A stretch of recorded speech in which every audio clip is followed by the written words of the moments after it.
विद्यार्थी मित्रांनो, चालू घडामोडीच्या या सिरीजमध्ये तुम्हा सर्वांचं मनपूर्वक स्वागत आणि मी असिस्टंट प्रोफेसर रमेश घोरपडे. विद्यार्थी मित्रांनो, आजच्या या सेशनमध्ये आपल्याला 10 प्रश्न प्रामुख्याने कव्हर करायचे आहेत आणि हे प्रश्न व्यवस्थित तुम्ही लक्ष देऊन पहा, समजून घ्या, कारण परीक्षेला या प्रश्नामधलाच डेटा तुम्हाला येताना बघायला मिळेल. त्यासाठी आवर्जून या प्रश्नांचा तुम्हाला सराव करायचा आहे आणि सराव करण्यासाठी हे प्रश्न लिहून घ्या. या प्रश्नांसाठी वेगळी वही करा. दररोज आपले 10 प्रश्न हे लिहून घेत चला आणि मी लेक्चर देखील जरा रेग्युलर टाकत चालेल असं मी मागे पण तुम्हाला म्हटलं होतं. तर आता आवर्जून यावरती काम करणार आहे. बघा, आता इथे काय म्हटलंय की राष्ट्रीय पंचायत राज दिन हा जो आहे हा आपण केव्हा साजरा करतो, अशा प्रकारचा हा जो प्रश्न आहे हा प्रश्न या ठिकाणी आपण तयार केलाय. तर याचं करेक्ट उत्तर काय आहे? 24 एप्रिल हा जो दिवस आहे हा दिवस आपण राष्ट्रीय पंचायत राज म्हणून साजरा करतो. आता या पाठीमागचं कारण काय आहे हा एक महत्त्वाचा या ठिकाणी काय आहे मुद्दा आहे. लक्षात घ्या मित्रांनो, काय झालं होतं तर हे जे स्थानिक स्वराज्य संस्था ज्या आहेत व्यवस्थित समजून घ्या. बघा, स्थानिक स्वराज्य संस्था ज्या आहेत या स्थानिक स्वराज्य संस्थांमध्ये पंचायत राज हा एक प्रकार असतो. बघा, पंचायत राज, ठीक आहे, आणि नागरी संस्था. तर पंचायत राजला वैधानिक दर्जा आपण दिलेला होता आणि वैधानिक दर्जा जो आहे हा वैधानिक दर्जा कधी दिलेला होता तर यासाठी आपल्या संविधानात आपण 73वी घटनादुरुस्ती केली, घटनादुरुस्ती. आणि ही जी 73वी घटनादुरुस्ती आहे ही प्रामुख्याने 1992ला झालेली आपल्याला बघायला मिळेल. कधी झाली होती? 92ला झालेली होती. आणि त्यानंतर ही 1993ला लागू करण्यात आली. कधी लागू करण्यात आली? 1993ला. आणि ती तारीख काय होती तर 24 एप्रिल होती. किती तारीख होती? 24 एप्रिल होती. म्हणजे तुम्ही असं लक्षात घेऊ शकता की 24 एप्रिल 1993ला ही या ज्या संस्था आहेत या संस्था संबंध भारतभर लागू केल्या आणि म्हणून ही जी तारीख आहे 24 एप्रिल ही तारीख आपण लक्षात ठेवली. या तारखेचं स्मरण म्हणून आपण हा जो दिवस आहे हा दिवस आपण साजरा करतो. लोकशाहीचा प्रसार हा तळागाळातील प्रदेशापर्यंत होणं याचा हा महत्त्वाचा उद्देश आपल्याला बघायला मिळतो. इथे बघा, ग्रामपंचायत आपण म्हटलं आहे, बरोबर. चला पुढे जाऊयात आपण. लक्ष द्या, तेलंगणा हे जे राज्य आहे या राज्याचे नवीन पोलीस महासंचालक म्हणून, ज्याला आपण DGP असं आपण म्हणतो, आणि हे जे DGP आहेत तेलंगणाचे नवीन, ते महाराष्ट्र राज्याचे रहिवासी आहेत मित्रांनो. म्हणून कोणाची नियुक्ती करण्यात आलेली आहे अशा प्रकारचा प्रश्न इथे विचारला आहे आणि याचं करेक्ट उत्तर काय आहे तर महेश भागवत असं याचं करेक्ट उत्तर आहे. आणि हे अहिल्यानगर येथील असलेले तुम्हाला बघायला मिळतील. यांची नियुक्ती या ठिकाणी करण्यात आलेली आहे. बघा, पाथर्डीचे सुपुत्र म्हणजे महाराष्ट्रामध्ये नगर जिल्ह्यातील पाथर्डी नावाचं जे गाव आहे त्या गावामधील हे एक रहिवासी आहेत आणि यांची महासंचालक म्हणून तेलंगणा राज्यामध्ये नव्याने काय करण्यात आलेली आहे? नियुक्ती करण्यात आलेली आहे. म्हणून हे देखील लक्षात राहू द्या, या गोष्टी महत्त्वाच्या ठरतील. हा 100% तुम्हाला प्रश्न विचारला जाईल. ओके, आपण पुढे जाऊयात. बघा, प्रख्यात म्हणजे अतिशय गाजलेले नामवंत छायाचित्रकार रघु राय असं त्यांचं नाव आहे.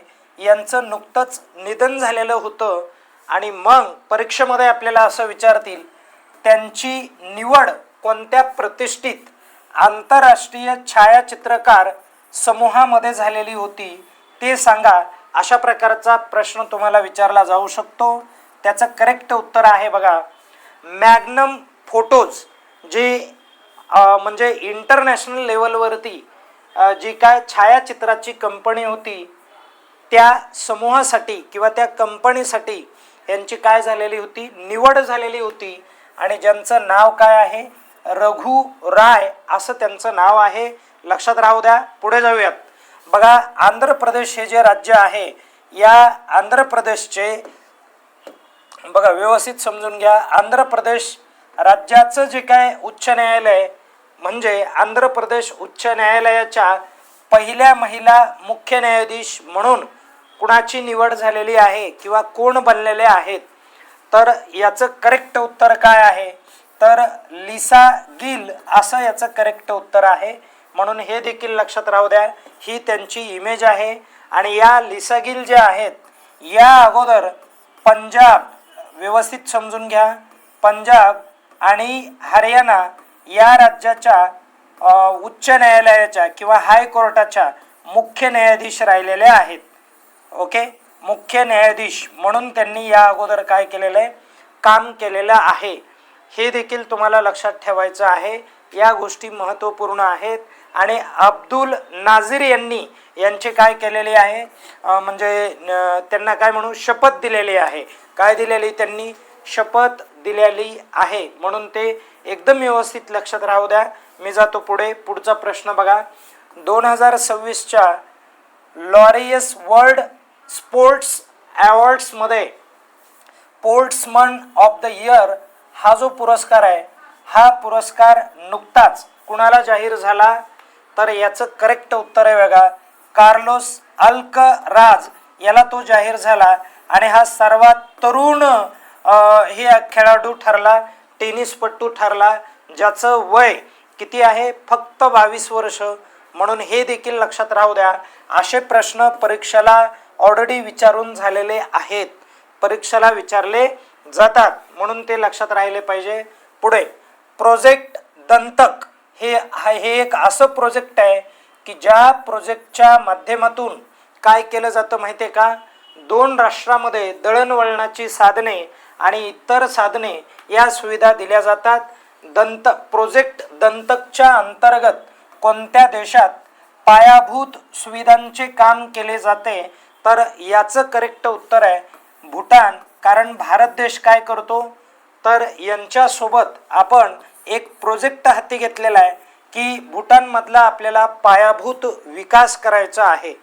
मग भूटानमधला पायाभूत विकास करायचा आहे, तर पायाभूत विकास म्हणजे काय, तर तिथे विजेची सोय असेल, तिथे दळणवळणाची इतर सोय असेल, म्हणजे तिथे पूल बांधणूक असेल, रस्त्यांची बांधणी असेल, अशा अनेक सुविधा ज्या आहेत, या सुविधा आपण नेपाळमध्ये प्रामुख्याने देत असतो. इथे म्हटलं आहे बघा, इंडो भूटान फ्रेंडशिप क्यूज 2026 असं म्हटलं आहे. आपली ती फ्रेंडशिप आहे आणि आपण या देशाचं परराष्ट्र धोरण ठरवतो. मित्रांनो, लक्षात राहू द्या या गोष्टी महत्त्वाच्या की जर भूटानला इतर देशासोबत संबंध प्रस्थापित करायचे असतील, तर भूटान हा जो आहे तो सर्वात प्रथम कुणाला विचारेल, तो भारताला विचारेल. अशा प्रकारची आपली फ्रेंडशिप आहे. 2026च्या साफ म्हणजे SAFF ओके, महिला चॅम्पियनशिपमधून कोणत्या देशाने अधिकृत माघार घेतलेली आहे, तर याचं करेक्ट उत्तर पाकिस्तान आहे. लक्षात घ्या, या गोष्टी महत्त्वाच्या ठरतात. आता हे साफ म्हणजे काय, south Asia okay football federation असं आपण याला म्हणतो. साऊथ एशिया फुटबॉल फेडरेशन असं म्हणतो. चॅम्पियनशिप 2026 आणि जी मे ते जून या दरम्यान प्रामुख्याने आयोजित केली जाणार आहे. आयोजित केली गेली आहे असं म्हणत नाही, जाणार आहे. ओके, मे 25ला आणि त्याचबरोबर 6 जूनला ही प्रामुख्याने आयोजित केली जाणार आहे. लक्षात राहू द्या.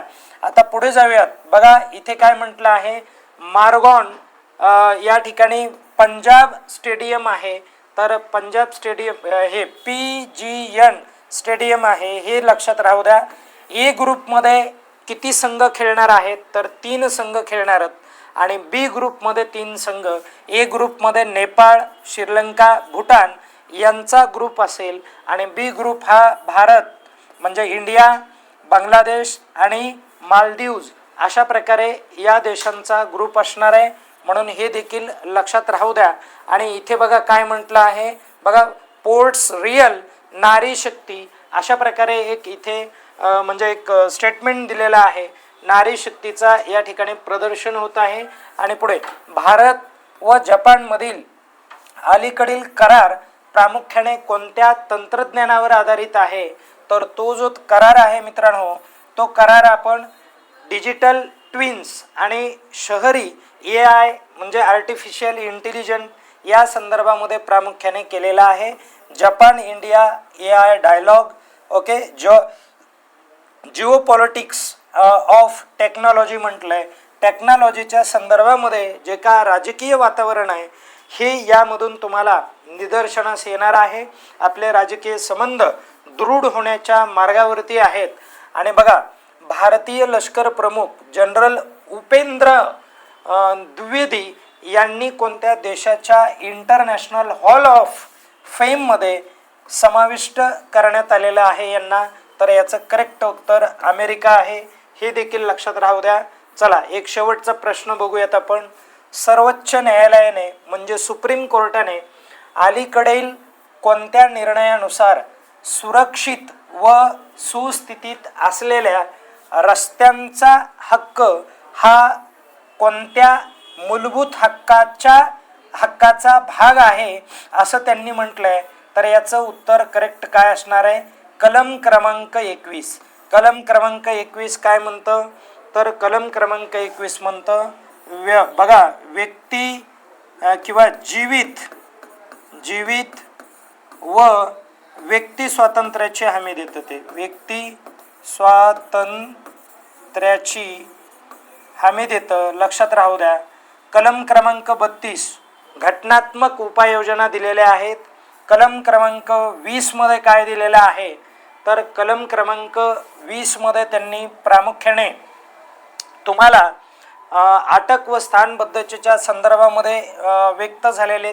21 मध्ये तुम्हाला आत्ताच मी सांगितलेलं आहे. 16 मध्ये काय केलेलं आहे बघा, समतेच्या हक्कामध्ये येणारा तो एक म्हणजे कलमाचा भाग आहे, तो लक्षात राहू द्या. 14 पासून 18 पर्यंत समतेचा हक्क दिलाय.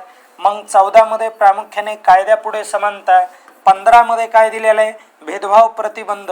16 मध्ये काय दिलेलं आहे त्यांनी, तर समान संधी दिलेली. काय दिलेली, समान संधी. 17 मध्ये काय दिलेलं आहे, तर 17 मध्ये प्रामुख्याने त्यांनी सांगितलेलं आहे की अस्पृश्यता बंदी. आणि 18 मध्ये एक शेवटी त्यांनी काय सांगितलेलं आहे, तर पदव्यांची आम्ही समाप्ती करणार आहोत. अशा अनेक कलम आहेत. इथे काय सगळंच आपल्याला करत बसायचं नाही आहे. इथे काय म्हटलंय बघा, राईट टू सेफ अँड बघा motorable road part of fundamental rights to life under article 21 आणि सुप्रीम कोर्टाने म्हटलंय असं त्यांचं म्हणणं आहे. इथपर्यंत प्रत्येकाला कळालं असेल असं म्हणायला हरकत नाही. आपण या ठिकाणी थांबूयात आणि नंतरच्या सेशनमध्ये पुनश्च एकदा भेटणार आहोत. धन्यवाद.